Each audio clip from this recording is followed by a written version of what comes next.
In the previous video, we saw how we can attach a large image and change the size as the email gets sent out. There may be cases that you want to attach a really large attachment. I'll give you an example. Let me write a new email to myself. And I'm going to send it to my Gmail account.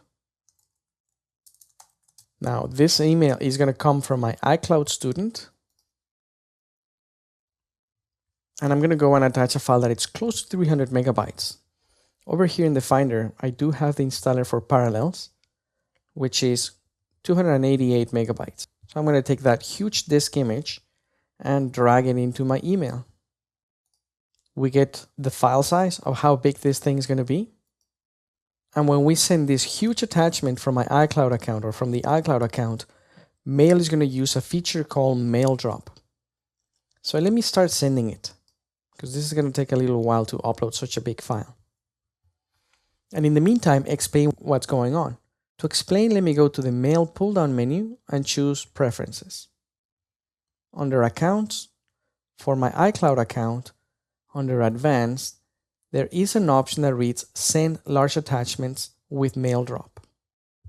And what Mail Drop does is it takes the large attachment, uploads it to my iCloud account, and formats the email in such a way that if the recipient has a Mac, the recipient will see the attachment just like a regular file.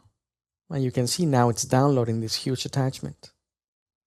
But if the recipient doesn't have a Mac, what they will see is a link pointing to my iCloud account where the file actually sits. Let me switch over to Gmail. And this is the exact same message. And let's see what it looks like over here. So it has my text, but it has this link that to download the big file, I can just click on the link. Let me just show the status bar. And when I roll over the link, take a look at the address of the bottom of the browser. It's pointing to the document stored in my iCloud account. To tell you the truth, I haven't been able to figure out if this feature is a great feature or if it's a terrible feature. It's a great feature because you can certainly send really large attachments. But it could be a terrible feature because then you are believing that you're emailing these large attachments when you're actually not. You're uploading them to your iCloud account, and then Mail is mocking up the emails to make it appear as if they are arriving as part of an attachment, which is how the attachment appears in Mail. It appears as if it was actually sent through email, but it was not. It was sent through iCloud.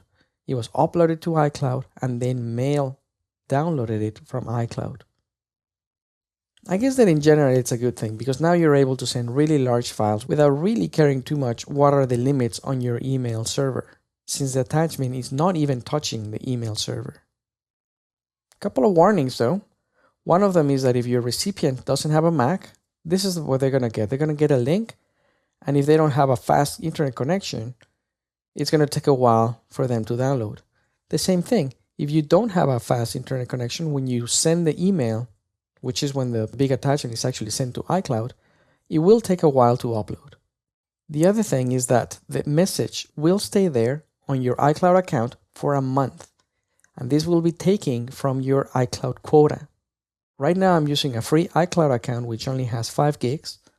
I'm already taking 300 megabytes with this attachment, and it's going to be there for a month, regardless if the user downloads it or not. So just be aware of those things when you send out big attachments using MailDrop.